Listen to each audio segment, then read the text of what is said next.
नमस्कार भक्तों। सनातन धर्म में अधिक मास यानी पुरुषोत्तम मास का बहुत बड़ा महत्व माना गया है। इस पवित्र महीने में की जाने वाली पूजा और व्रत का फल कई गुना बढ़कर मिलता है। आज के इस वीडियो में हम जानेंगे अधिक मास के शुक्ल पक्ष में आने वाली षष्ठी तिथि यानी अधिक मास छठ की पावन व्रत कथा के बारे में। अगर आप इस चैनल पर नए हैं तो आप इसे अभी सब्सक्राइब कर लें और कमेंट बॉक्स में जय छठी मैया या जय श्री कृष्ण लिखना ना भूलें। भक्तों, अधिक मास छठी का व्रत विशेष रूप से संतान की लंबी उम्र, उसकी सुरक्षा और परिवार में सुख समृद्धि के लिए किया जाता है। भगवान पुरुषोत्तम और छठी माता की कृपा से इस दिन सुनी गई कथा जीवन के सभी कष्टों को दूर कर देती है। आइए सुनते हैं यह पौराणिक और कल्याणकारी कथा। एक समय की बात है, एक नगर में एक अत्यंत प्रतापी, दयालु और धर्मात्मा राजा राज करते थे। राज्य में प्रजा हर तरह से सुखी और संपन्न थी, लेकिन उस राजा के जीवन में एक बहुत बड़ा दुख था।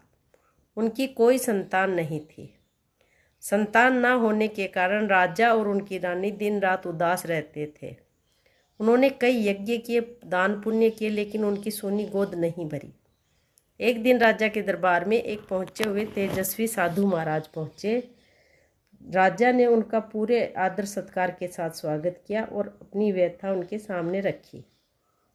राजा की व्याकुलता और दुख को देखकर साधु महाराज मुस्कुराए और बोले, हे राजन, निराश मत हो।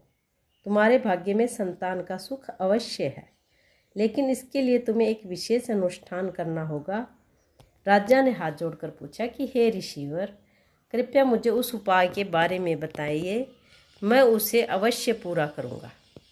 साधु महाराज ने कहा कि राजन, जब भी मलमास यानी अधिक मास आए तो उसकी शुक्ल पक्ष की षष्ठी तिथि को पूरे विधि विधान से अधिक मास छठ का व्रत करो।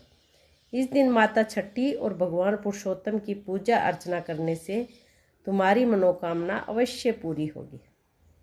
साधु महाराज की बात मानकर जब अधिक मास आया, तब राजा और रानी ने पूरी श्रद्धा, नियम और निष्ठा के साथ इस व्रत को रखा। उन्होंने सुबह स्नान करके व्रत का संकल्प लिया, पूरा दिन निराहार रहकर प्रभु का ध्यान किया और शाम के समय छठी माता और भगवान पुरुषोत्तम की धूप, दीप, फल और नैवेद्य से विधि विधान से पूजा की। इस कठिन व्रत और सच्ची भक्ति के प्रभाव से छठी मैया और भगवान श्री हरि अत्यंत प्रसन्न हुए। कुछ ही समय बाद रानी ने गर्भ धारण किया और समय आने पर एक सुंदर, तेजस्वी और स्वस्थ पुत्र को जन्म दिया। पूरे राज्य में खुशियां छा गई। राजा रानी का जीवन धन्य हो गया। हे छठी मैया, हे भगवान पुरुषोत्तम, जैसे आपने राजा और रानी की मनोकामना पूरी की, उन्हें संतान का सुख दिया, वैसे ही इस कथा को सुनने और देखने वाले सभी भक्तों की मनोकामनाएं पूरी करना, सबके घर में सुख, शांति और समृद्धि बनाए रखना। भक्तों, आशा है आपको ये कथा पसंद आई होगी। इस वीडियो को अपने परिवार और मित्रों के साथ जरूर शेयर करें ताकि उन्हें भी इस व्रत का पुण्य मिल सके।